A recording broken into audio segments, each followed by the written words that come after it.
Hello viewers, তোমরা সবাই কেমন আছো? আশা করি তোমরা সবাই ভালো আছো। আমিও খুব ভালো আছি এখন আপাতত, কারণ এখন আমরা যাচ্ছি সিকিম ট্যুরে।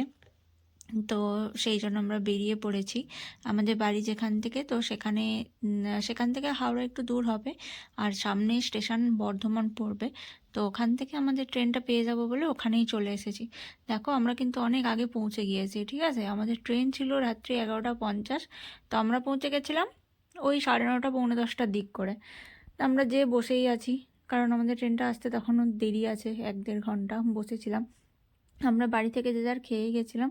দেখো এরকম বিধ্বস্ত অবস্থা। যাই হোক, আমাদের ট্রেন দূর থেকে আমরা কি করব বসে বসে, তো দেখছি ট্রেন আসছে, ট্রেন যাচ্ছে, সেগুলোই দেখছি।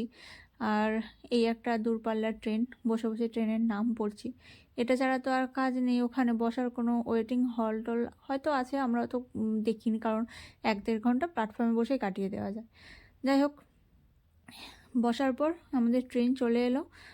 ট্রেনটা এখানে বেশিক্ষণ দাঁড়াবে না, 5-7 মিনিট দাঁড়াবে। তো আমরাও চলে গেলাম তাড়াতাড়ি, যেহেতু এটা মিডল অফ নাইট, মানে রাত্রি, তো সবাই ঘুমোবে, আমরা সেটা জানি, কিন্তু আমাদেরকে তো উঠতেই হবে। তো আমরা যাই হোক মানে চটপট করে উঠে পড়লাম ট্রেনের মধ্যে। আমরা 4 জন ছিলাম। তো অ্যাকচুয়ালি আমাদের যাওয়া হচ্ছিলো এটা হানিমুনে, সিকিম, ঠিক আছে? তো আমরা এটা কোথায় গেছিলাম সেটা পরে জানাচ্ছি। তো ট্রেনে উঠলাম, উঠে পড়ে আমি তো ফোনে ভিডিও করতেই ব্যস্ত ছিলাম। তো দেখলাম কি পুরো নীল নীল আলো জ্বলছে, কারণ সবাই ঘুমিয়ে গিয়েছে, যে যার খাওয়া টাওয়া সেরে সবাই ঘুমিয়ে পড়েছে এত রাত্রে। স্বাভাবিক, আমাদের ট্রেন থাকলে আমরাও ঘুমিয়ে পড়তাম। আমরা যে নিজেদের সিটগুলো খুঁজছিলাম, তো দেখলাম আমাদের ওখানে আমাদের সিট তো, আমরা তো এজেড নই বা এই নই, এখন জানো ট্রেনের নিয়ম হয়ে গিয়েছে, আমাদের হয় মিডিল না হলে আপার সিটই পাওয়া যাবে আমাদের, মানে আমাদের ইয়াং জেনারেশন বা বয়স কম হলে। তো সেই রকমই আমাদের পেয়েছিলাম, কিন্তু দেখো লেফট সাইডে একটা সিট এরকম ফাঁকাই ছিল। তা আমি ওটাই ওকে বলছিলাম যে আমরা এখানে এখন আপাতত শুয়ে পড়ি। যাই হোক, ঘুমিয়ে কেটে গেল, মাঝরাতে যেহেতু উঠেছিলাম। দেখো সকাল হয়ে গিয়েছে।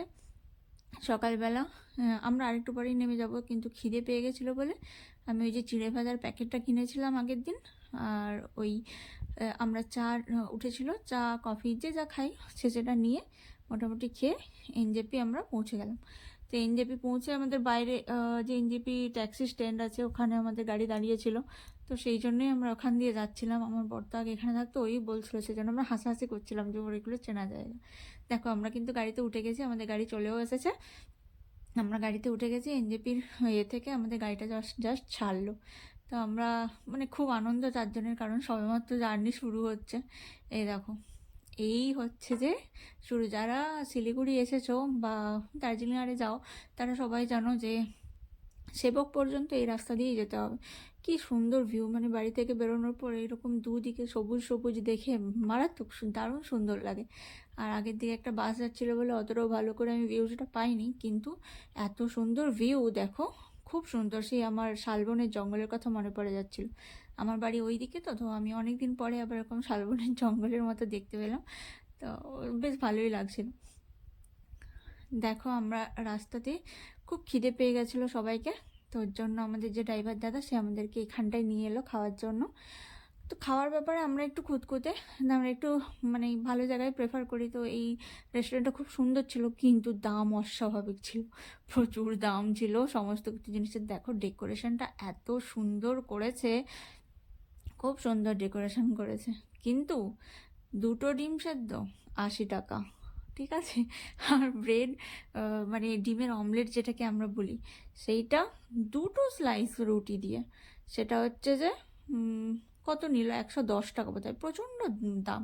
আর এইগুলো সব সাজানো ছিল, কেউ খেতে পারে সমস্ত কিছু ওখান দিয়ে নিয়ে। তো যাই হোক, আমরা বসে অর্ডার করে দিয়েছিলাম একটা গোলাপ জামুন 25 টাকা, কিন্তু এইটুকু একদম এত ছোট, একটু বড় ছিল না।